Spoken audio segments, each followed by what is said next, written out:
सातारा जिल्ह्यातील खटाव तालुक्यातील पळसगाव येथील रेशनिंग दुकानदारानं धान्याचा गैरव्यवहार करत शिधाधारकांकडून जादा दराने पैसे उकळले असल्याचा आरोप करत संबंधित दुकानदार असलेल्या महिलेवर कारवाई न केल्यास आत्मदहन करण्याचा इशारा येथील ग्रामस्थांनी दिलाय। दुकानदाराने संपूर्ण कॅश मेमो मध्ये प्रत्यक्ष असणारा धान्याचा माल न देता पुन्हा कार्बन कॉपीवर मोठ्या प्रमाणात खाडाखोड करून धान्याचा अपहार करत दरामध्ये फरक केला।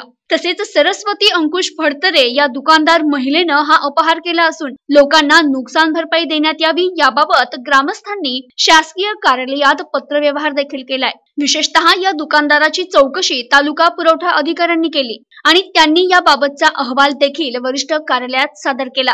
मात्र वरिष्ठ अधिकाऱ्यांकडून अद्याप कुठलीच कारवाई झाली नसल्याचा आरोप देखील या ग्रामस्थांनी केलाय। दरम्यान येथील पुरवठा विभागात विचारणा केली असता स्थानिक पुरवठा विभागाने संबंधित दुकानदाराची चौकशी केली असून तसा अहवाल वरिष्ठ कार्यालयात सादर केला आहे असं सांगण्यात आलं। मात्र एवढा अपहार होऊन देखील वरिष्ठ अधिकारी कारवाई का करत नाही असा प्रश्न ग्रामस्थांनी उपस्थित केलाय।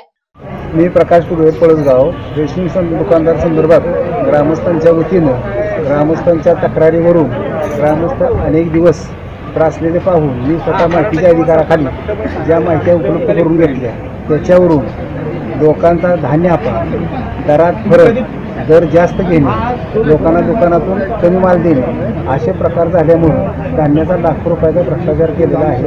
आणि हे या पुराव्यावरून आमच्याकडे असणाऱ्या झेरॉक्स प्रतीवरून माहितीच्या अधिकाराच्या कागदपत्रावरून संपूर्ण दिसून आलेलं आहे। त्याच्यानुसारच आम्ही ही सदरची तक्रार तुमच्या टीव्हीकडे देत आहे। मी प्रकाश पुरोहित पळसगाव रेशनिंग दुकानदार संदर्भात ग्रामस्थांच्या वतीनं ग्रामस्थांच्या तक्रारीवरून ग्रामस्थ अनेक दिवस त्रासलेले पाहून मी स्वतः माहितीच्या अधिकाराखाली ज्या माहिती उपलब्ध करून घेतल्या त्याच्यावरून लोकांचा धान्य अपहार, दरात फरक, दर जास्त घेणे, लोकांना दुकानातून कमी माल देणे असे प्रकार झाल्यामुळे धान्याचा लाखो रुपयाचा भ्रष्टाचार केलेला आहे। धनंजय चव्हाण, इरळवाडी तालुक्यात होत असलेल्या पुरवठा विभागातील सगळं भ्रष्टाचाराला आळा घालण्यासाठी सर्व दुकानदारांची चौकशी व्हावी तालुक्यातील सर्व यासाठी मी पूर्ण ताकदीने आंदोलन करणार आहे आणि कलेक्टर आणि तहसील कार्यालयाला या संदर्भात निवेदन मी उत्तर देणार आहे। प्रतिनिधी विनोद खाडे, NTV न्यूज मराठी, खटाव, सातारा।